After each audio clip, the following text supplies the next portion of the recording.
Loner daw siya. Ha? Wala bang mag-i-eat siya ng ano, something? Meron dun, ayun o, 100 pesos. Wag dami. Ha? Bakit? May tali.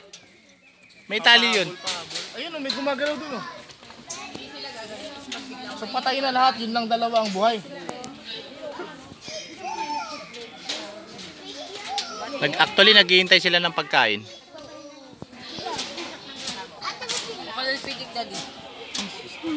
Namin na natin kaya nasanay eh.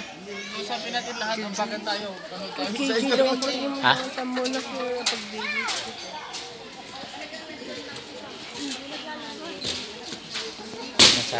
Nasanay. Kung naalano ni Leonard. Dali. Sasabihin na yan. Ayan, sige.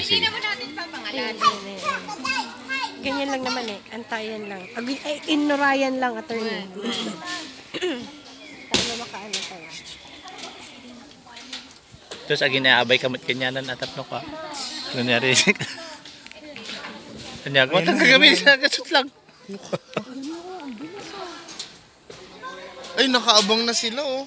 Juris, Alam na nila eh. For the show. may maysa. Ay, naapo na. Tarang 20 pesos yan. So meron silang kitang 80 pesos. Pag binili mo sa labas. Pagluto yun lakay. Mga kids siguro. Di pa yan luto daw. Hindi yan luto. Ay, grabe. Ano daw, Juris? Pwede mo pala siyang laruin. Ano? Oo. Para magtagal yung 100 mo. 100 na yun. Oo, ayan, tinan mo, pinatatagal yaw. Gusto niya nung hindi luto, anak. Nakuha na. May natira pang buto. Basta yung malaki kanina. Ano anak, sabi mo nga, ano tayo sabi mo, Juris? Di pa yan luto. Kanino dapat ipapaluto? Juris? Siyempre, dun sa chef. Kay mami na lang, fried chicken.